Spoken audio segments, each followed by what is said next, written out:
And I remember my mother and father telling us that we must learn the Bible no matter how difficult life became.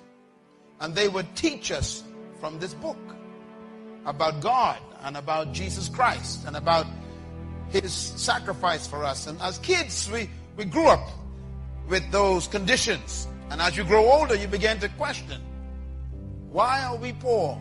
Because you begin to see other people's lifestyles. And I remember crying out to God one time at age 13. I said, if you exist, you got to explain this to me. It was at age 13 that my life was transformed. Because that night at 3 a.m. outside on the dirt ground, under the stars in the Bahamas, with tears running down my face, I asked God to explain to me why we were poor. His answer was simple. He says, because of your mind. That began a journey for me. I surrendered my life to God that night at age 13. I never went back. At age 14, I wrote on paper everything I wanted to be and to do. Today, I am doing those things. And something happened between sleeping on the floor and flying my own jet today. Now, what happened is I had a mental transformation. Nothing changes until your mind changes. You can change your clothes, still have the whole mind. You can change your location, still have the old mind. You can change your house, still have the old mind. Nothing changes until your mind changes. And during that journey as a young man, I began to read the Bible at age 14. Ladies and gentlemen, I'm serious about this. I read this book at age 14. I read through the entire book, and I didn't understand nothing. Because the Bible is a very complicated book. And also I read it in the King James Version, which is even worse. But I read it because I wanted to know what God said to man. When I was 15 years old, I read the Bible again, completely through. And I began to understand it. By age 16, I began to memorize big chunks of this book. And my school lessons went from F to A.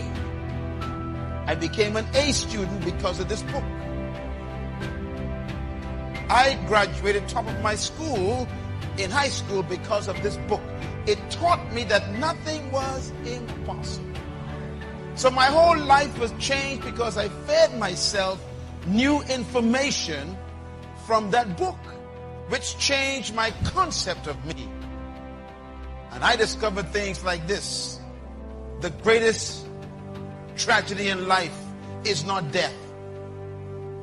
Some people think that when someone dies, that's the worst thing that can happen to you.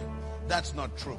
I discovered that the greatest tragedy in life is not death, but it's life without a purpose. It is more tragic to be alive and not know why than to be dead and not know life. Because when you are alive, you got to explain what you're doing with your hours, with your minutes, with your energy, with your talents, with your time. You got to explain, why am I here and what did I do last week with my life? Most people are living as an experiment. Is your life as short as the next bill you pay? Is there a sense of destiny in your life? God sent me here to talk to you, to let you know that you are not just here as a passing fantasy. You came to this planet because something that you need to do is still undone. You were created to live life with meaning and purpose. You are not a mistake. As a matter of fact, until you discover your personal reason for living, you will never be fulfilled. You were born, sir, to do something important in this world. That's why I am convinced that all of us were created for a purpose, equipped with potential, and designed for a destiny. I am convinced that you are loaded with stuff that we haven't seen yet. and is trapped under your fear of people. As a matter of fact, some of your greatest graveyards are your jobs. Nothing can bury you faster than a career that you're trapped in. You were born to do something that the world needs, and that's why until you discover your purpose, you can never maximize your potential. Your purpose, madam, is the most important thing for you to discover. Because when you find your purpose, you automatically find your potential. And when you find your purpose and potential, you become unstoppable. No human opinion can touch you when you discover your purpose in life. As we drove here from the airport to the town this afternoon, I saw something that always stirs me. And it makes me ask a question I asked when I was 17 years old. I asked this question: what is the wealthiest spot on planet Earth? Where is the greatest wealth on earth?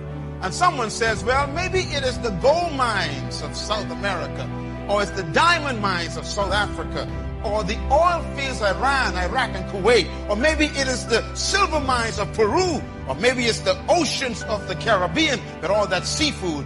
What is the wealthiest spot on earth? I found it. The wealthiest spot on earth is right here in Marion. I saw it today. The wealthiest spot on earth looks just like this. It's the cemetery. Why is the cemetery the wealthiest spot on earth? Do you know why?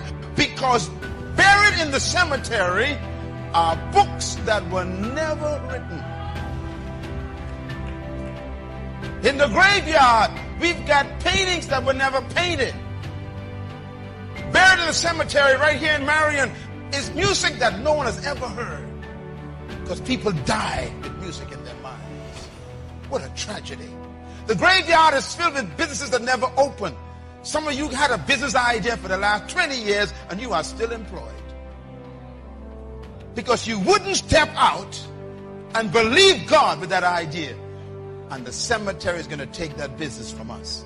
The graveyard is filled with ideas that never became reality. The graveyard is filled with visions that died as nightmares and dreams. We got plans that were never executed. The graveyard is filled with awesome, powerful treasure no one has ever used.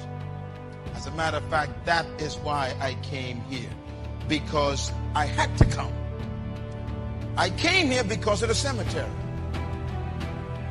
I came here because I knew sitting in your chair right now tonight would be a person who is the candidate to add to the wealth of the cemetery.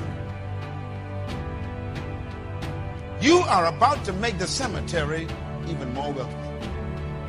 Why? Because trapped in you is a book that you're procrastinating on. Inside of you is an idea that you still refuse to pursue. Inside of you is music that you never wrote, poetry you never wrote. How come the cemetery is going to take from us again? I have come to make sure the cemetery doesn't get anything from you. I really came here to Marion, South Carolina to make sure that you die empty.